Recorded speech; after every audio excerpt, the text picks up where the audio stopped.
السلام علیکم ورحمۃ اللہ وبرکاتہ۔ الحمد للہ رب العالمین والعاقبۃ للمتقین والصلاۃ والسلام علی رسولہ الکریم۔ بہت سے سوالات پچھلے 10-12 دن سے مستقل آ رہے تھے، سفر کی وجہ سے جواب نہیں دے سکا، لیکن آج فرصت ملی تو ہم نے کہا لائیے جن لوگوں کے سوالات آئے ہوئے ہیں ان کے جوابات دے دیے جائیں۔ سوال آیا ہوا ہے کہ کیا مدرسے کی تعمیر میں زکوٰۃ کی رقم لگائی جا سکتی ہے یا نہیں؟ دیکھیں بھائی، زکوٰۃ کے بارے میں یہ بات بہت واضح طور پر سمجھ لینا چاہیے کہ قرآن مجید میں زکوٰۃ کون دے اور زکوٰۃ کتنی دے اور زکوٰۃ کب دے، ان کسی چیز کا ذکر اللہ نے قرآن کریم میں نہیں کیا ہے، یہ سب حدیث میں ذکر ہے۔ قرآن کریم میں صرف ایک ہی بات کا ذکر ہے کہ زکوٰۃ دو اور کس کو دو، لہذا وہ جو جن لوگوں کو دو اس میں سے مدرسے کی تعمیر، عیدگاہ کی تعمیر، کسی بھی تعمیر میں زکوٰۃ کی رقم کا ذکر نہیں ہے، لہذا زکوٰۃ کی رقم جو ہے کسی بھی تعمیر میں اس طریقے سے نہیں لگائی جا سکتی۔ پوچھا گیا کیا بھائی بہن کو زکوٰۃ دے سکتا ہے؟ میں آپ کو یہ بتا دینا چاہتا ہوں کہ کس کو زکوٰۃ نہیں دے سکتا، اس کے بعد بقیہ سب کو دے سکتا ہے۔ یہ بار بار سوالات آتے رہتے ہیں، جواب کئی مرتبہ دے چکے ہیں۔ بہرحال والدین کو زکوٰۃ نہیں دی جا سکتی اور والدین اولاد کو زکوٰۃ نہیں دے سکتے ہیں، میاں بیوی ایک دوسرے کو زکوٰۃ نہیں دے سکتے ہیں، سید کو زکوٰۃ نہیں دی جا سکتی ہے، کافر کو زکوٰۃ نہیں دی جا سکتی ہے اور صاحب نصاب کو زکوٰۃ نہیں دی جا سکتی ہے۔ یہ تقریباً 6 لوگ بنتے ہیں جن کو زکوٰۃ نہیں دی جا سکتی۔ اس کے علاوہ کسی بھی شخص کو زکوٰۃ دی جا سکتی ہے، بھائی بہن بھتیجا بھانجا داماد بہو، کسی کو بھی زکوٰۃ دی جا سکتی ہے۔ زکوٰۃ ہی سے ریلیٹڈ ایک سوال آیا ہوا ہے کہ کیا زکوٰۃ دیتے وقت یہ بتانا ضروری ہے کہ یہ زکوٰۃ کی رقم ہے؟ یہ قطعی بتانا ضروری نہیں ہے، کیونکہ اگر آپ کسی کو بتائیں گے تو نتیجہ یہ نکلے گا کہ اس کو دل کو تکلیف پہنچے گی۔ آپ زکوٰۃ جب انفرادی طور پر کسی کو دیتے ہیں تو یہ تحقیق ہو جانا چاہیے کہ میں جس کو زکوٰۃ دے رہا ہوں، زکوٰۃ دینے والے کو اطمینان ہونا چاہیے کہ جس کو زکوٰۃ دی جا رہی ہے وہ صاحب نصاب نہیں ہے، مستحق زکوٰۃ ہے۔ اگر کوئی آرگنائزیشن کسی تنظیم کو زکوٰۃ دی جا رہی ہے، ادارے کو زکوٰۃ دی جا رہی ہے، تو وہاں پر اس کو ضرور بتانا چاہیے کہ یہ کس مت کی رقم ہے۔ بہرحال انفرادی طور پر زکوٰۃ کا بتانا کوئی ضروری نہیں ہے۔ مولانا صاحب پوچھا گیا ہے، مولانا صاحب میں نے ایک صاحب کو قرض دیا تھا، اب وہ قرض واپس کرنے کی پوزیشن میں نہیں ہے، تو مجھے زکوٰۃ ادا کرنی اس سال، تو میں نے یہ ارادہ کیا ہے کہ وہ جو میں نے ان کو قرض دیا ہے وہ میں زکوٰۃ، مجھے 10 لاکھ روپے مثال کے طور پر زکوٰۃ دینی ہے اور 2 لاکھ روپے انہوں نے مجھ سے قرض لیا ہے، تو میں 8 لاکھ زکوٰۃ ادا کروں گا، 2 لاکھ روپے اسی کو سمجھ لوں گا۔ ایسا قطعی نہیں کیا جا سکتا ہے، کیونکہ جس وقت زکوٰۃ دی گئی ہے اس وقت آپ کی نیت جس وقت قرض دیا گیا ہے اس وقت آپ کی نیت قرضہ دینے کی تھی، زکوٰۃ دینے کی نہیں تھی، لہذا ایسا نہیں کیا جا سکتا ہے۔ پوچھا گیا مولانا صاحب میں سال بھر تھوڑی تھوڑی رقم نکالتا رہتا ہوں اس نیت سے کہ زکوٰۃ کی رقم ہے، اور جب میرے اوپر زکوٰۃ کا وقت آتا ہے تو میں یہ دیکھتا ہوں کہ اب تک میں نے کتنی رقم نکالی ہے، اس کو جوڑ لیتا ہوں، جو بچی ہوئی رقم رہتی ہے پھر اس کو نکال دیتا ہوں، تو کیا ایسا کرنا میرا جائز ہے؟ یہ دیکھو گویا کہ ایڈوانس زکوٰۃ آپ دے رہے ہیں، اور ایسا کیا جا سکتا ہے، حدیث میں اس کی صراحت موجود ہے کہ ایڈوانس زکوٰۃ نکالی جا سکتی ہے۔ مولانا صاحب بعض لوگ یہ کہتے ہیں کہ رمضان میں زکوٰۃ دینا زیادہ افضل ہے، یا رمضان کا زکوٰۃ سے کوئی خاص تعلق ہے؟ اس کے پہلے بھی بتایا رمضان کا زکوٰۃ سے کوئی تعلق خاص نہیں ہے۔ دیکھیں ایک آدمی ضرورت مند کسی وقت آیا بیچارہ، اور اس وقت آپ اس سے کہیں کہ صاحب آج ایک آدمی بھوکا ہے، آپ اس سے کہیں 2 مہینے کے بعد آنا جب رمضان آئے گا، تو یہ معقول بات نہیں ہوئی۔ ضرورت مند کو ضرورت کے وقت پر دے دینا یہ اس سے بڑا ثواب ہے، اس انتظار میں اس کو روکنا کہ رمضان آئے گا تو میں دوں گا اور رمضان میں زیادہ ثواب ہوگا، اس سے زیادہ ثواب اس کی ضرورت کو وقت پر پورا کرنا ہے۔ لہٰذا یہ کہہ کر کے جو ہے وہ زکوٰۃ کو مطلب کہ نہیں میں تو رمضان میں ہی نکالتا ہوں، ٹھیک آپ رمضان میں نکالتے ہیں، ایڈوانس نکال دیجئے، کیونکہ جو اصل مقصد ہے وہ انسان کی ضرورت کو پورا کرنا ہے، لہٰذا اس قسم کی جو باتیں کی جاتی ہیں اس کی شرعی حیثیت کچھ بھی نہیں ہے۔ پوچھا گیا ہے کیا ولیمہ رخصتی سے قبل کیا جا سکتا ہے؟ بعض علاقوں میں یہ رسم اس نیت سے کی جا رہی ہے کہ لڑکی والے پر کھانے کا بوجھ نہ پڑے، اور لڑکا نکاح کرنے کے بعد جو کھانا لڑکی کے گھر میں ہوتا ہے یا لڑکی کی طرف سے ہونا چاہیے تھا، انہیں ہونا نہیں چاہیے تھا، لڑکی کے طرف سے عموماً ہوتا ہے، لڑکے والا وہ کھانا برداشت کرتا ہے اور کہتا ہے یہ ولیمہ ہے۔ ایسا کیا جا سکتا ہے۔ نکاح ہونے کے بعد لڑکا جو بھی کھانا کھلائے اس میں نیت اگر ولیمے کی کرے گا تو ولیمہ ادا ہو جائے گا۔ پوچھا گیا ہے کہ قضائے عمری کا پڑھنے کا طریقہ حدیث کی روشنی میں بتلایا۔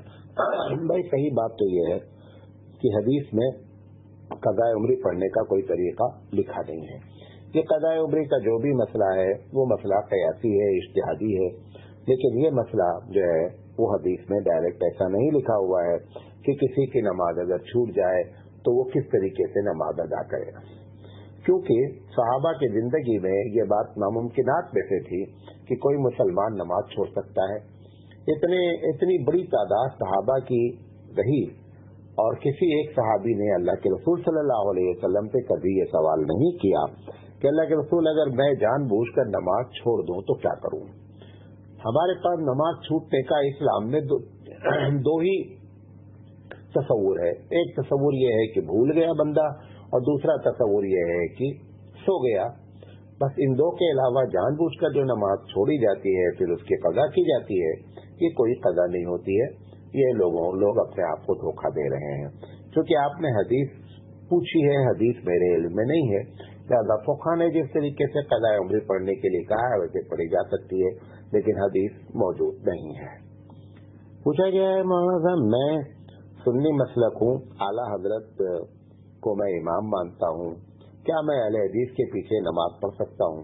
عجیب و غریب سوال ہے یہ تو اہل حدیث کو پوچھنا چاہیے کہ میں کسی بریلوی کے پیچھے نماز پڑھ سکتا ہوں کہ نہیں۔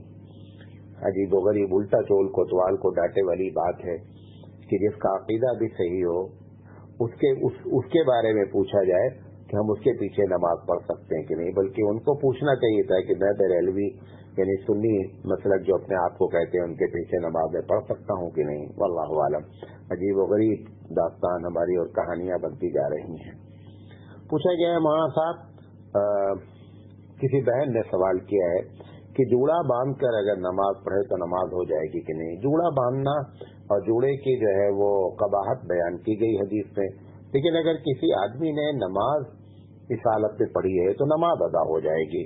پھر پوچھا گیا مولانا صاحب اگر ٹائی باندھ کر نماز پڑھے تو نماز ہو جائے گی کہ نہیں۔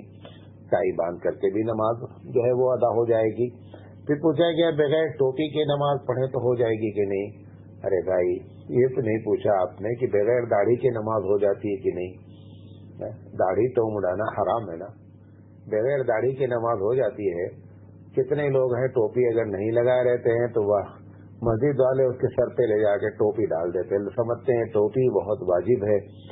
بہرحال ٹوپی آداب صلاۃ میں داخل ہے، لیکن کس طریقے سے پبلک ہے کہ اگر نہیں لائی ہے تو سڑی ٹوپی سر پہ رکھ لیتی ہے، لیکن کبھی بھی اس نے آج تک ابھی ہم ٹوپی پہن کر نماز نہ پڑھیں تو لوگ ہم کو ٹوکیں گے، لیکن کبھی بھی ہم نے بغیر داڑھی والے سے نہیں کہا کہ آپ صاحب نماز پڑھتے ہیں اور داڑھی نہیں رکھتے ہیں، آج تک میں نے کبھی بھی ان سے نہیں کہا۔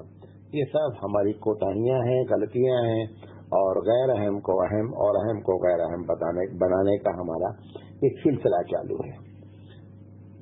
کسی بہن نے سوال کیا ہے کہ اگر اعتکاف کے وقت میں کسی بہن نے کہا ہے کہ اعتکاف کے وقت میں اگر وہ ناپاک ہو جائے تو اعتکاف ٹوٹ جاتا ہے، قضا کتنے دن کی ہوگی؟ جس دن کا اعتکاف ٹوٹا ہے اسی دن کی قضا ہوگی۔ پوچھا گیا اگر فجر کی نماز میں تاخیر ہو گئی، جب نماز سے فارغ ہوا تو دیکھا سورج نکل رہا ہے تو کیا نماز ہو جائے گی؟ اگر سورج نکلتے وقت نماز پڑھی گئی ہے اور آپ کو یقین ہے کہ میری ایک رکعت سورج نکلتے وقت ہوئی ہے تو پھر ایسی شکل میں نماز نہیں ہے، نماز دہرانی چاہیے۔ پوچھا گیا ہے کہ اگر کسی کا انتقال ہوا ہے اور اس کا شوہر ہے اور اس کا ایک بھائی ہے تو وراثت کیسے تقسیم ہوگی؟ گویا کہ عورت کا انتقال ہوا ہے، اس کا شوہر موجود ہے اور ایک بھائی ہے اور بقیہ کوئی وارث موجود نہیں ہے، تو ایسی شکل میں آدھی وراثت تو شوہر کو چلی جائے گی اور आधी वरासत जो है वो उसके भाई को चली जाएगी। पूछा गया है क्या जुमा की अजान के बाद जिस तरीके से तिजारत का करना हराम है, क्या खाना पीना भी हराम है? नहीं, खाना पीना हराम नहीं है, खाना पीना किया जा सकता है, लेकिन जुमा की अजान के बाद मोमिन की जिम्मेदारी होती है कि वो सबसे पहले अपने नमाज की तैयारी करे। और रही तिजारत, तो तिजारत पहली अजान के बाद ही जो है फतवा इसी पर है कि पहली अजान के बाद तिजारत जो है वो मना हो जाती है और तिजारत नहीं करनी चाहिए। पूछा गया अगर कोई औरत किसी दूसरे से ताल्लुक रखती है और शौहर को ये बात मालूम हो गई है और उसने शौहर से कबूल भी कर लिया है, लेकिन अब तौबा करके अपने शौहर के साथ सही माने में जिंदगी गुजारना चाहती है, तो क्या शौहर उसको रख सकता है? अगर शौहर चाहे और उसने इस बात को समझ लिया है कि बीवी से गलती हो गई है और अब उसकी वो तौबा भी कर रही है, तो फिर ऐसी शक्ल में शौहर अगर रखना चाहे तो रख सकता है। उसका निकाह बरकरार है, न निकाह करने की जरूरत है, न निकाह टूटा है। अगर शौहर के दिल पर है कि शौहर को इत्मीनान हो गया है या शौहर उसके साथ जिंदगी गुजारना चाहता है, तो फिर ऐसी शक्ल में शौहर रख सकता है, उसको मजीद निकाह वगैरह की कोई जरूरत नहीं है। पूछा गया है कि मौलाना साहब पहली सफ में छोटे बच्चों को लोग खड़ा कर देते हैं, तो क्या उनके खड़े होने से दूसरे बड़े लोगों की नमाज फासिद हो जाती है? नहीं, नमाज तो फासिद नहीं होती है, बल्कि ये कहा जाएगा कि जो है खड़ा करना मकरूह है और अल्लाह के रसूल सल्लल्लाहु अलैहि वसल्लम की सुन्नत के खिलाफ है। नबी करीम सल्लल्लाहु अलैहि वसल्लम के जमाने में नाबालिग बच्चों को जो है वो मर्दों के पीछे खड़ा किया जाता था, फिर उसके बाद औरतों की सफ होती थी। लिहाजा अगर जैसा कि आजकल बाद लोग प्यार में अपने बच्चे को एकदम बीचों बीच सफ में पहली सफ में लाके खड़ा कर देते हैं, प्यार ठीक है, लेकिन सुन्नत रसूल से प्यार उससे बड़ा प्यार है। सुन्नत रसूल से प्यार करने का को छोड़ करके अपने बच्चों को फितरी तौर पर प्यार की बुनियाद पे वहां खड़ा करना ये एकदम अच्छी बात नहीं है, लिहाजा ये खड़ा करना मकरूह है। पूछा गया है कि अगर बिला महरम के हज किया तो हज की फर्जियत साबित हो गई या नहीं। यानी कहना ये चाहते हैं कि कोई औरत हज पे गई, हज पे जब गई तो उसके साथ उसका महरम मौजूद नहीं था, तो जब महरम मौजूद नहीं रहता है तो हकीकत में देखा जाए तो उसके ऊपर हज भी फर्ज नहीं होता है। लेकिन अगर वो चली गई है, जाकर के उसने हज कर लिया, तो अब उसकी जिंदगी से हज की फर्जियत खत्म हो जाएगी। ये जो उसने काम किया है ये गलत किया है, इसका हो सकता है गुनाह मिले, हो सकता नहीं बल्कि गुनाह मिलेगा बगैर महरम के सफर किया, लेकिन हज अदा हो जाएगा। पूछा गया है क्या खुतबा के दौरान जब इमाम साहब पढ़ते हैं कि या अय्युहल्लज़ीना आमनू सल्लू अलैहि वसल्लिमू तस्लीमा, तो अरब दुनिया में भी और बाद हिंदुस्तान की मसाजिद में भी लोग दरूद शरीफ उस वक्त पढ़ते हैं। ये दरूद शरीफ पढ़ना कैसा है? देखें, अल्लाह के रसूल सल्लल्लाहु अलैहि वसल्लम की बहुत वाज़ेह तालीमात मौजूद हैं कि जब इमाम खुतबा दे रहा हो तो जो पीछे लोग सुन रहे हैं उनको सिर्फ सुनना है, कुछ भी नहीं पढ़ना है। अगर यही आयत कुरान मजीद की आयत है ये कि अय्युहल्लज़ीना आमनू इन्नल्लाह व मलाइकतहू युसल्लूना अलन नबी, ये जो आयत है तो कुरान की आयत है। अगर यही आयत कोई आदमी नमाज में पढ़े और मुक्तदी पीछे सुने तो क्या आप उस वक्त दरूद पढ़ते हैं? नहीं पढ़ते हैं। वही हुक्म यहाँ भी है, बल्कि आप ये कह लीजिए कि देखा जाए तो खुतबे का सुनने का हुक्म भी तकरीबन नमाज के तरीके से है। लिहाजा जब खुतबा में यह आयत पढ़ी जाए तो जो लोग बैठे सुन रहे हैं खुतबा, उनको न आमीन बोलना चाहिए और न उनको उस वक्त दरूद पढ़ना चाहिए। जो ऐसा किया जा रहा है ये सुन्नत के खिलाफ है। पूछा गया है कि मौलाना साहब मैंने किसी को खून दिया और वो दूसरे को खून चढ़ाया गया, मैं भी हालत वजू में था, वो भी हालत वजू में थे, तो क्या दोनों का वजू टूट गया या नहीं? जिसने खून दिया है उसका वजू टूट गया हनाफ के नजदीक, और जिसको चढ़ाया गया है खून उसका वजू नहीं टूटा। पूछा गया है अगर कुरान हाथ से गिर जाए तो कफारा क्या है? ये हम लोगों क्या मशहूर है कि अगर कुरान गिर जाए तो उसके बराबर नमक देना चाहिए। हकीकत में क्या है, गिरना अलग है, गिराना अलग है। अगर गिराया है तो बहुत बड़ा गुनाह है, और अगर इंसानी भूल चूक से या बच्चे से या गलत गफलत से कुरान मजीद गिर गया तो फिर ऐसी शक्ल में कोई इसका कफारा शरई लिहाज से नहीं है, क्योंकि ये काम अनजाने में किया गया है। जैसे भूल कर कोई आदमी रोजा मतलब खा पी ले तो रोजा नहीं टूटता और कोई गुनाह नहीं होता, ऐसे ही ये भी अनजाने में हुआ है, भूल चूक कर हुआ है, ज्यादा इसकी कोई सजा नहीं है। पूछा गया मौलाना सा, कभी कभी जब महफिल में हम लोग जाते हैं तो बाहर लोग जूता चप्पल उतार देते हैं, तो बाद लोगों को देखा है कि जूता चप्पल अगर उल्टा रहता है तो उसको सीधा कर देते हैं और ये अकीदा रखते हैं कि उल्टा जूता रहना या चप्पल उल्टी रहना ये मनहूसियत की अलामत है। तो क्या ये बात कहीं हदीस से भी साबित है? मेरे इल्म में ऐसी कोई हदीस नहीं है और ना ये अकीदा मेरी समझ से रखना चाहिए कि ये मनहूसियत है, जो चप्पल गिरी हुई है उसको सीधी कर दें वरना मनहूसियत होगी, ऐसी कोई बात नहीं है। बल्कि ये एक अलग बात है कि अच्छा नहीं लगता है देखने में चप्पल उल्टी पड़ी रहे, सीधी कर दें। आदाब कह सकते हैं, महफिल के आदाब में है या जो भी कह लें, बहरहाल इसका अकीदे से कोई ताल्लुक नहीं है।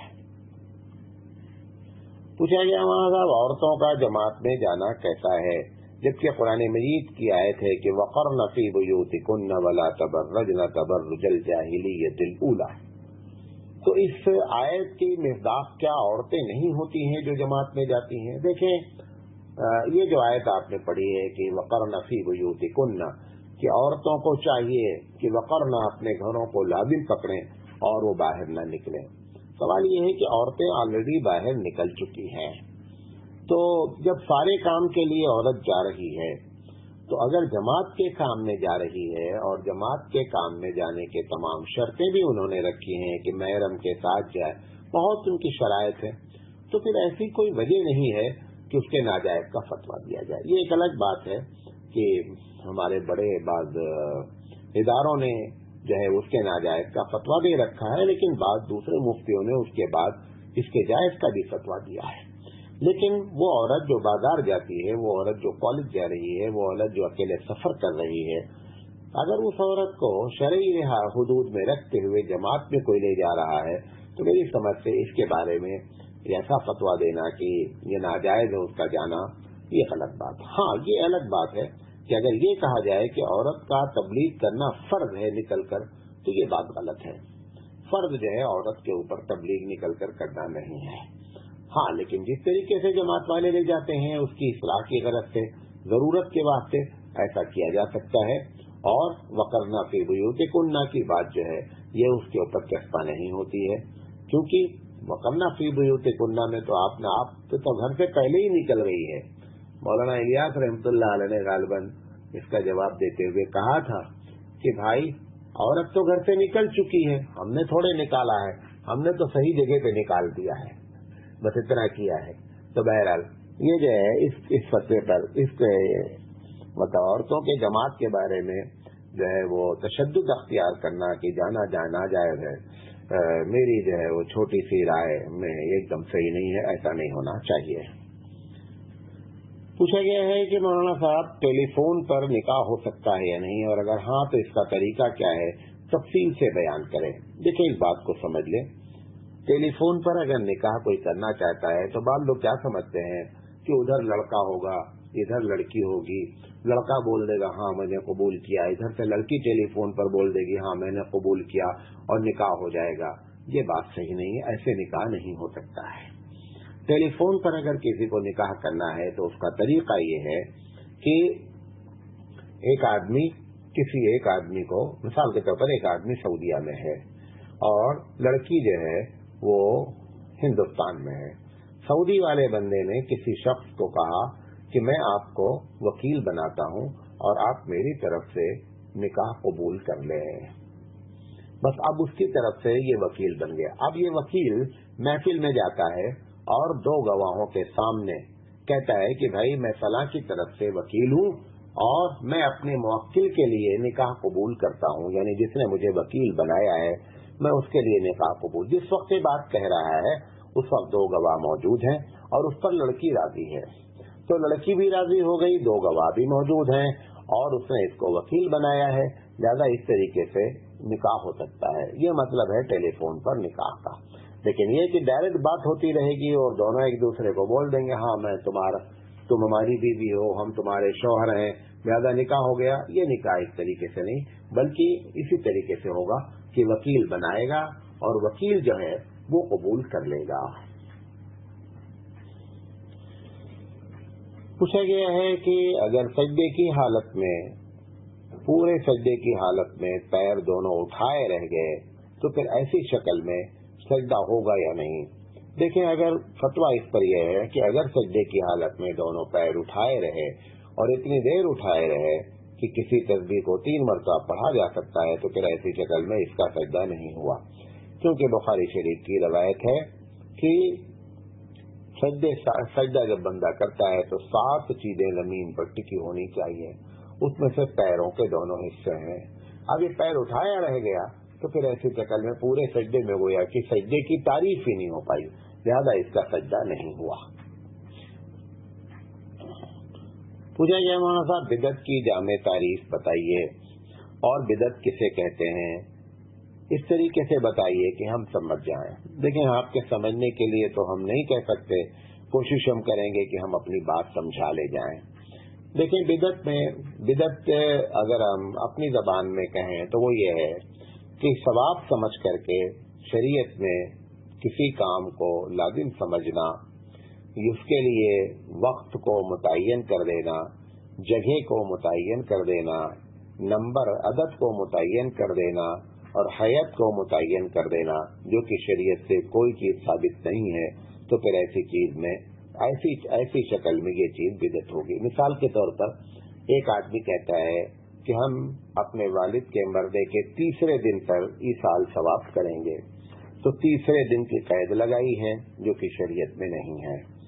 اس کی ایک حیت بنائی ہے کہ لوگوں کو بلایا جائے گا، لوگ بیٹھ کر کے قرآن کریم پڑھیں گے اور ایصال ثواب کریں گے، یہ حیت بھی غلط ہے۔ تو حیت بھی غلط ہو گئی اور 3 دن کے وقت کی قید لگا دی، یہ بھی غلط ہو گئی، اور شریعت میں چونکہ یہ چیز موجود نہیں تھی، اس کو لازم سمجھ لیا گیا، یہ بھی غلط ہو گئی۔ تو لازم سمجھ لینا اور پھر یہ کنڈیشن لگا دینا کسی چیز کے لیے اور وہ چیز شریعت میں پہلے سے موجود نہیں ہو، تو یہ بدعت کی کیٹیگری میں آتا ہے۔ یہ بات یاد رکھیں کہ بدعت کے لیے، کسی بھی نیکی کام کے کرنے کے لیے آپ اپنی جانب سے وقت کی تعین نہیں کر سکتے ہیں، جگہ کی کو متعین نہیں کر سکتے ہیں، اتنی مرتبہ کریں گے یہ متعین نہیں کر سکتے ہیں، اور اس طریقے سے کریں گے یہ بھی متعین نہیں کر سکتے ہیں۔ یہ چاروں چیزیں اگر کسی بھی عبادت کے لیے متعین کی جاتی ہیں تو لازم ہے کہ اس پر دلیل موجود ہو۔ اگر مثال کے طور پر ایک آدمی فقیروں کو کھانا کھلاتا ہے، لیکن وہ کہتا ہے کہ فلاں قبر پہ جا کر کے کھلائیں گے، یہ اگر کر رہا ہے تو نہیں کر سکتا ہے، اس کو یہ اختیار نہیں ہے فکس کرنا۔ اور اگر یہ کہ فلاں تاریخ کو ہی کریں گے، تاریخ کا متعین کرنا بھی اس کے، اور لازمی طور پر کریں گے، اگر نہیں کریں گے تو ہمارا نقصان ہو جائے گا، اس کو لازم کر لیا گیا ہے، تو یہ تمام شکلیں ناجائز ہو جائیں گی اور بدعت کی تعریف میں شامل ہو جائیں گی۔ پوچھا گیا ہے کہ مولانا صاحب اگر رخصتی نہیں ہوئی اور بیوی کو طلاق دے دی تو کیا دوبارہ اسی لڑکے سے شادی کر سکتے ہیں؟ اگر ایک آدمی نے اپنی بیوی کو، جیسا کہ اس میں لکھا ہوا ہے، بیوی کو طلاق دی، مثلا ایک طلاق دے دیا، ایک طلاق دینے کے بعد چاہے بھلے جیسے مثلا اس نے کہا کہ میں تم کو طلاق دیتا ہوں، پھر اس نے کہا میں تم کو طلاق دیتا ہوں، پھر کہا میں تم کو طلاق دیتا ہوں، الگ الگ اس نے طلاق کہا، تو حقیقت میں جس سے رخصتی ہی نہیں ہوئی ہے، خلوت صحیحہ نہیں ہوئی ہے، تو پہلی طلاق دیتے ہی طلاق بائن ہو گئی۔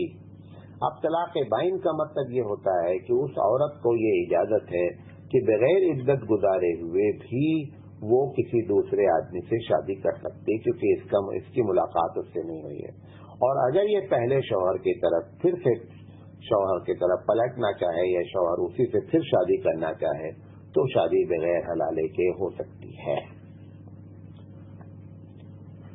پوچھا گیا ہے کہ مولانا صاحب ہماری ماں جو ہے وہ ہم سے پیسے مانگتی ہیں، میں گلف میں رہتا ہوں، اور پیسے مانگنے کی جب میں وجہ پوچھتا ہوں تو کہتی ہیں کہ تو میرا بیٹا ہے، میں جو بھی کہوں تجھے میری فرمانبرداری کرنا ہے۔ تو کیا ایسی شکل میں، جبکہ مجھے معلوم ہے کہ ان کو پیسوں کی نہ ضرورت ہے न कोई कर्ज उनके ऊपर है, बस महज उनको शौक है पैसा लेने का और लेकर के इधर उधर देती हैं या जो भी करती हैं। लेकिन उनको तो अगर ऐसी शक्ल में मैं उनको पैसा न दूं तो क्या मैं नाफरमान बच्चा कहलाऊंगा? लेकिन अगर माँ या बाप दोनों समझ लें, वालिदैन अगर पैसे की डिमांड बच्चे से करते हैं और उस पैसे से वालिदैन को की जरूरत को पूरा नहीं होना है, यानी जरूरत के लिए नहीं मांग रहे हैं, ना उनके ऊपर कर्जा है कि कर्जा अदा करेंगे, तो फिर ऐसी शक्ल में बच्चा अगर पैसा न दे तो ये कोई नाफरमानी नहीं है। लेकिन इसमें इस बात की कोशिश करनी चाहिए कि वो वालिदैन हैं उनको जवाब न दे, उनसे जबान न लड़ाए, ये कह करके टालता रहे, ठीक है इंशाल्लाह देखेंगे, ऐसे करके उनको टालता रहे और जो है वो पैसा न देने से ये नाफरमान नहीं कहलाएगा, क्योंकि जिस चीज का वो मुतालबा कर रही हैं या कर रहे हैं वो उनका राइट नहीं है, वो उनका अख्तियार नहीं है। इसी तरह से पूछा गया है कि मौलाना साहब अगर माँ कहती है कि अपनी बीवी को जो भी पैसा भेजो पहले मेरे जरिए से भेजो, यानी वाया सास बहू को पैसा जाए, तो क्या मैं अगर ऐसा न करूं या मुझे करना क्या लाजिम है? एकदम लाजिम नहीं है और करना भी नहीं चाहिए। बीवी का हक अलग है, माँ का हक अलग है। ये जो माँ कह रही है कि हमारे जरिए से बहू को पैसा जाए, एकदम गलत कह रही है और उसका कोई हक नहीं है उसको पैसा कि वाया सास बहू को पैसा जाए। लिहाजा शौहर को या अख्तियार, बेटे को यह अख्तियार है कि वो अपनी बीवी को जो चाहे दे और जो चाहे ले, न माँ को बताना जरूरी है और न वाया माँ भेजना जरूरी है। पूछा गया है कि मैं हज पे जाना चाहता हूँ, मेरे वालिदैन ने अब तक हज नहीं किया है। जब मैं हज पे जाना चाहता हूँ तो लोगों का कहना है कि तुम्हारे वालिदैन ने अभी तक हज नहीं किया, लिहाजा तुम्हारे ऊपर हज फर्ज नहीं है जब तक कि वालिदैन को तुम हज न करा लो। ये मसला एकदम गलत बयान किया गया है। वालिदैन के हज की फर्जियत अलग है, बेटे की हज की फर्जियत अलग है। मिसाल के तौर पर अब्बा जान फजर की नमाज में उठकर न जाएं और बेटा बालिग घर में लेटा रहे और वो ये कह करके लेटा रह जाए क्योंकि अब्बा ने फजर की नमाज नहीं पढ़ी है लिहाजा मैं भी नहीं पढ़ूंगा, तो ऐसा नहीं है कि ये गुनहगार नहीं होगा, गुनहगार होगा। उनके ऊपर अलग फर्ज है, इनके ऊपर अलग फर्ज है। अब वालिदैन के ऊपर हज फर्ज था या नहीं था, उन्होंने जिंदगी में नहीं किया। लड़का मालदार है, अगर लड़का वालिदैन को हज करा दे तो सपूत है, अच्छी बात है, लेकिन उसकी वजह से अपने हज को डिले करना कतई जायज नहीं है। अगर इसके ऊपर हज फर्ज हो गया है तो वालिदैन ने हज किया है या नहीं किया है, इसको चाहिए कि ये अपना हज करने की फिक्र करे और वालिदैन के हज के बारे में, मिसाल के तौर पर उसको एक ही आदमी का पैसा है, अपने हज घर का पैसा है, अब वालिदैन को ले जाता है तो 2 पैसे और चाहिए। अब इस चक्कर में अपना हज खराब करता है, अपना हज डिले करता है, एकदम जायज नहीं है। इसके ऊपर अगर हज फर्ज हो गया है तो इसको अपना हज अदा करना चाहिए। पूछा गया है कि हज के लिए पैसा जमाए हैं और अभी तक मेरा नंबर नहीं आया है, तो क्या उस पर ज़कात होगी? एकदम ज़कात होगी और उसके ऊपर ज़कात देनी चाहिए। पूछा गया मौलाना साहब हमारे यहाँ एक दिन बड़ा हंगामा हो गया, मुअज्जिन साहब ने इकामत कही और उन्होंने सफ में दूसरी सफ में थे और वहाँ पे उन्होंने इकामत कह दी और इकामत कहने के बाद लोगों ने जो उस पर बड़ा वावैला मचाया। तो क्या मुअज्जिन साहब का दूसरी सफ से इकामत कहना गलत है? भाई हंगामा मचाना अलग बात है, हंगामा होने की कोई जरूरत नहीं थी। मुअज्जिन साहब ने अगर दूसरी सफ तो दरकिनार तीसरी सफ भी अगर इकामत कह दिया होता तो भी मसले के लिहाज से कोई कबाहत नहीं थी और ऐसा वो कह सकते हैं। पूछा गया मौलाना साहब हम 2 भाई और एक बहन हैं और हमारे वालिद का इंतकाल हुआ है और कोई नहीं है।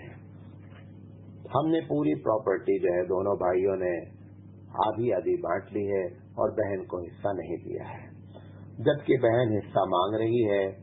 अब मैं देने के लिए तैयार हूँ लेकिन दूसरा भाई हमारे देने के लिए तैयार नहीं है, तो अब मैं इसमें क्या करूँ? देखो हकीकत ये है कि मिसाल के तौर पर 100 रुपए अगर अब्बा ने छोड़े और 2 भाई और एक बहन है, तो फिर ऐसी शक्ल में 2 भाई का मतलब 4 हिस्सा और एक बहन मिला के 5 हिस्सा, तो इसमें 20 रुपए जो है वो बहन का है और 40 रुपए दोनों भाइयों का है। اب अगर 50-50 दोनों भाइयों ने ले लिया तो 10 रुपया एक भाई ने बहन का मारा और 10 रुपया एक भाई ने बहन का मारा। तो अब ऐसी शक्ल में अगर एक भाई तैयार है तो ये कह करके उस 10 रुपए को न रोके कि चूंकि दूसरा भाई नहीं दे रहा है, दूसरा भाई के ऊपर भी 10 रुपया है, तुम्हारे पास भी उसका 10 रुपया है। तुम्हारी बात समझ में आ गई कि ये हराम काम है, बहन का हिस्सा मारना जो है शरअन जायज नहीं है, ये बात आपके समझ में आ गई है। लिहाजा आप अपनी जानिब से जो हमने 10 रुपए बहन के मारे हैं वो हमको दे देना चाहिए। जो भाई नहीं दे रहा है वो क़यामत में वो खुद जिम्मेदार होगा। अल्लाह के रसूल सल्लल्लाहु अलैहि वसल्लम ने फरमाया कि जो लोग इस दुनिया में किसी की विरासत को काटते हैं, क़यामत में उनकी विरासत जन्नत से काट दी जाएगी। लिहाजा ये हराम है, तो आप हराम से बच जाएं और अपने भाई को तरगीब दिलाएं कि वो भी दे दे, लेकिन ये कह करके आप भी न दें, ये एकदम गलत बात है, बल्कि आपको फौरन दे देना चाहिए। पूछा गया है इसी में कि ये विरासत का न देना ये गुनाह सगीरा है या कबीरा है। भाई कुरान मजीद में इसका जिक्र है, विरासत की तक़सीम अल्लाह ने कुरान में जिक्र की है, लिहाजा इसका इनकार कर देना तो कुफ्र है और न देना गुनाह कबीरा है। पूछा गया है कि मौलाना साहब अल्लाह के रसूल सल्लल्लाहु अलैहि वसल्लम का साया था या नहीं, अगर था तो दलील क्या है। अजीब व गरीब बात है भाई, जिसने कहा कि साया नहीं है दलील तो उसको देना चाहिए है? साया है इसकी दलील, ये तो उल्टी बात हो गई। उल्टी बात इस माने कर हो गई, साया होना मुतहक्कक है, यानी साया होना इंसानी फितरत है, तो होने वाला क्यों दलील दे। मतलब दिन में सूरज निकला हुआ है, एक आदमी कहता है सूरज नहीं निकला है, तो मुझे दलील देने की क्या जरूरत है। दिन में सूरज निकलता है, निकला हुआ है, आप कह रहे हैं नहीं निकला हुआ है, तो आप नहीं निकलने की दलील आप पेश करें, लेकिन उल्टा चोर कोतवाल को डांटे। अब ये पूछा जा रहा है कि आप हदीस बयान करें कि हुजूर का साया था, तो आपको मालूम होना चाहिए कि आमिर उस्मानी साहब ने इस पर एक पूरी किताब लिखी है, तकरीबन 110-120 पेज की किताब है कि हुजूर का साया था या नहीं था। उन्होंने वो एक हदीस इत्तेफाक से नकल की है जिसमें अल्लाह के रसूल सल्लल्लाहु अलैहि वसल्लम के साये का जिक्र है। वो हदीस इस तरीके से है कि एक अज़वाज मुताहरात में से कोई एक साहिबा ये बयान करती हैं कि अल्लाह के रसूल सल्लल्लाहु अलैहि वसल्लम हमारे घर में आए, अभी वो दाखिल नहीं हुए थे कि उनका साया घर में पहले दाखिल हुआ। कभी कभी होता ना कि बंदा दरवाजे से दाखिल हो रहा है तो उसका ऐसा लोकेशन हो जाता है कि साया जो है वो पहले आ जाता है और बंदा बाद में आता है। तो वो अज़वाज मुताहरात में तो साफ साफ कहती हैं कि अल्लाह के रसूल सल्लल्लाहु अलैहि वसल्लम का साया पहले आया और वो बाद में आए। लिहाजा अगर हदीस कह रहे हैं तो हदीस भी मौजूद है, लेकिन हमारे जिम्मे हदीस देना नहीं है, क्योंकि दावा जिसका होता है, दावा हमेशा जो करता है हकीकत के खिलाफ वो दलील दे। हकीकत जो चीज होती है, मिसाल के तौर पर एक आदमी सांस लेता है, आप बोले कि एक आदमी सांस नहीं लेता जिंदा है, तो दावा जो कर रहा है वो दलील देगा। मैं ये क्यों दलील दूं कि इंसान सांस लेता है। सांस लेना तो इंसानी फितरत है, हकीकत है, उस पर दलील की जरूरत नहीं है। बहरहाल आपके कहने के मुताबिक जो है वो दलील भी मुहैया हो गई। एक सवाल ये आया हुआ है कि मौलाना साहब मुझे हर महीना 3 दिन की आदत थी, लेकिन इस महीना में 5 दिन नापाक रही है, तो अब मैं अपने आप को क्या समझूं। तो आप खुद कह रही हैं कि मैं 5 दिन नापाक रही, तो लिहाजा वो यह कि आदत 3 दिन से हट करके 5 दिन चली गई है, लिहाजा अपने आप को 5 दिन नापाक मानेंगे। इसमें ये बात याद रखें बुनियादी तौर पर कि अगर ऐसा 10 दिन तक होता रहा, यानी 3 दिन वाली 5 दिन चली गई, 7 दिन चली गई, 8 दिन चली गई, 9 दिन चली, 10 दिन तक अगर चली गई तो 10 दिन तक भी माना जाएगा कि ये नापाकी के दिन ही है। लेकिन अगर 3-5 वाली औरत या 7 वाली औरत या 3 दिन वाली औरत को अगर पीरियड 12 दिन आ गया, तो फिर ऐसी शक्ल में ये माना जाएगा कि पिछले महीने जितने दिन उसको पीरियड आया था, मिसाल के तौर पर 7 दिन आता था, अब 12 दिन आ गया, तो माना जाएगा कि 7 ही दिन हकीकत में इसके पीरियड के हैं, और ये 5 दिन जो दरमियान हुआ ये बीमारी है, इसकी नमाज इसको अदा करनी पड़ेगी। तो इस तरीके से ये हमेशा उसूल याद रखें कि मैक्सिमम 10 दिन तक जा सकता है اور 10 से जैसे ही 11वां दिन होगा तो ये मान लिया जाएगा कि पिछले हफ्ते जितने दिन पीरियड था वही असल पीरियड है, और उसके बाद वाला पीरियड जो है, उसके बाद वाला जो टाइम है वो टाइम हकीकत में नापाकी का नहीं है।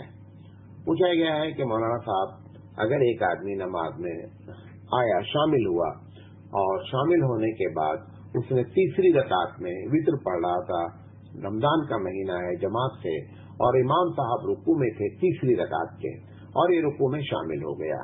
शामिल होने के बाद अब इसने दुआए कुनूत नहीं पढ़ी, तो ऐसी शक्ल में दुआए कुनूत इसने नहीं पढ़ी, तो क्या इसको बगैर दुआए कुनूत के इसकी नमाज हो जाएगी? तीसरी रकात पे इसको मिल गई है, क्योंकि अब तीसरी रकात भी मिल गई तो दुआए कुनूत तो तीसरी रकात में पढ़ा जाता है, तो बगैर दुआए कुनूत के क्या इसकी नमाज हो जाएगी?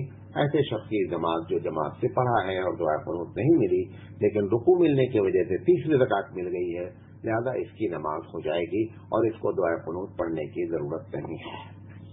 नमाजी से मुताल्लिक एक सवाल किया गया है कि मौलाना साहब, अगर कोई आदमी आया और नमाज में शामिल हुआ और शामिल होने पर उसने अल्लाहु अकबर कहा और एक ही अल्लाहु अकबर कह करके रुकू में चला गया और एक लम्हे के लिए भी खड़ा नहीं हुआ, तो फिर नमाज का क्या हुक्म है? इसके बारे में पहले भी बताया जा चुका है कि नमाज में क़याम फर्ज है। अगर क़याम इसने छोड़ दिया है तो फिर ऐसी शक्ल में इसकी नमाज नहीं होगी। इसी तरीके से नमाज में अल्लाहु अकबर कहना फर्ज है, पहला अल्लाहु अकबर। अगर पहला अल्लाहु अकबर उसने नहीं कहा और क़याम भी नहीं किया तो फिर ऐसी शक्ल में नमाज नहीं होगी। पूछा गया है कि मौलाना साहब, अगर एक आदमी रुकू में जाना था, अपनी नमाज पढ़ रहा है, रुकू में जाना चाहिए था, लेकिन सज्जे में चला गया, जब सज्जा कर चुका तो उसे याद आया कि मैंने रुकू नहीं किया है। अब उठ करके उसने रुकू किया और रुकू से सीधा खड़ा होकर के सूरह फातिहा शुरू कर दिया। अजीब व गरीब कैफियत है।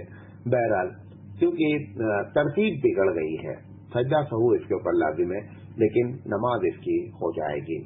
इसी तरतीब से मुतालिक ये भी सवाल है कि अगर कोई आदमी ने कुल औज़ु बिरब्बिन नास को पहले पढ़ दिया, अब क्या करे? यानी पहली रकात में ही कुल औज़ु बिरब्बिन नास पढ़ दिया, लेकिन अगर पहली रकात में कुल औज़ु बिरब्बिन नास पढ़ दिया तो दूसरी रकात में भी कुल औज़ु बिरब्बिन नास पढ़ ले। एक शक्ल तो ये है।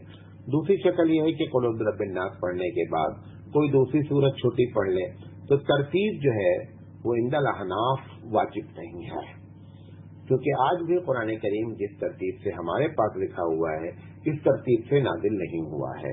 इक़रा बिस्मि रब्बिकल लज़ी सबसे पहले नाजिल हुई है, लेकिन लिखी हुई है एकदम आखिर में। लिहाजा तरतीब लाजिम नहीं, ऐसा जानबूझकर नहीं करना चाहिए, लेकिन आदाब सलात के खिलाफ है, लेकिन तरतीब चूंकि वाजिब नहीं है लिहाजा नमाज हो जाएगी।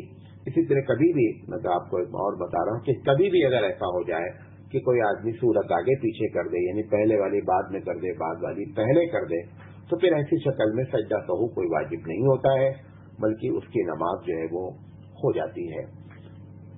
आखिरी सवाल एक साहब ने और पूछा है, इसमें जवाब देकर के अपनी बात खत्म करते हैं। एक साहब ने पूछा है कि मौलाना साहब, मैं सफर कर रहा हूँ और मेरे सफर का इरादा 140 किलोमीटर है, तो मैं जब 48 मील क्रॉस कर जाऊंगा तब मैं मुसाफिर बनूंगा, या ये कि मैं जब घर से निकला तभी मुसाफिर बन जाऊंगा? मुसाफिर मैं कब से बनूंगा? इरादा मेरा 140 किलोमीटर सफर का है। अच्छा, ये बात समझना है, ये बहुत से लोग कंफ्यूज होते हैं। वो समझते हैं कि 48 मील यानी तकरीबन 80 किलोमीटर उस वक्त जब बंदा 80 किलोमीटर सफर कर चुकेगा, अब उसके बाद जो उसका सफर होगा वो मुसाफिर कहलाएगा। ये बात गलत है। अपने घर से जब उसने इरादा कर लिया और जिस जगह का रहने वाला था, गांव का रहने वाला था, तो गांव की सरहद खत्म हो गई। शहर का रहने वाला था, शहर का कॉर्पोरेशन का एरिया खत्म हो गया, चाहे 1 किलोमीटर चलने के बाद खत्म हुआ या 5 किलोमीटर चलने के बाद खत्म हुआ।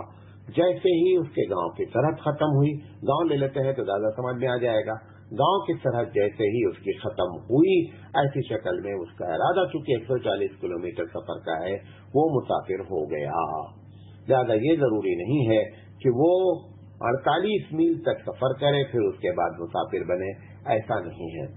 इसी तरीके से जब वो वापस आता है तो जब तक अपने गांव की सरहद में दाखिल नहीं होता, اس کے پہلے وہ جتنی بھی نمازیں پڑھے گا ساری کی ساری نمازیں وہ قصر ہی پڑھتا رہے گا. اور اسی طریقے سے یہ بھی جان لیں کہ اگر حالت سفر میں کوئی نماز کسی کی چھوٹ گئی، اب وہ اپنے گھر آ گیا، ظہر کی نماز اس کی چھوٹ گئی، اب جب گھر پہنچا تو ظہر کا وقت بھی ختم ہو گیا، تو ظہر کی نماز جو اس کی چھوٹی تھی وہ حالت سفر میں چھوٹی تھی، لہذا جب اس کی قضا کرے گا تو وہ 2 ہی رکعت کرے گا، 4 رکعت قضا نہیں کرے گا. اس کا الٹا بھی سمجھ لیجئے کہ اگر کوئی آدمی کی 4 رکعت جو ہے وہ بغیر سفر کی حالت میں چھوٹی تھی، اب اس کو سفر چالو ہو گیا، اب پتہ چلا کہ اس نے آج ظہر کی نماز نہیں پڑھی تھی، اب سفر کی حالت میں ہو گیا، تو وہ سوچ رہا چلو 2 رکعت پڑھ دیں، اب تو میں مسافر ہوں. چونکہ جو نماز چھوٹی ہے وہ حالت سفر میں نہیں چھوٹی ہے بلکہ حالت قیام میں چھوٹی ہے، اگر اس کی قضا کی جائے گی تو 4 رکعت پوری پڑھی جائے گی. یہ باتیں آپ کے سامنے رکھنا چاہتے تھے. واللہ اعلم بالصواب. وآخر دعوانا ان الحمد للہ رب العالمین.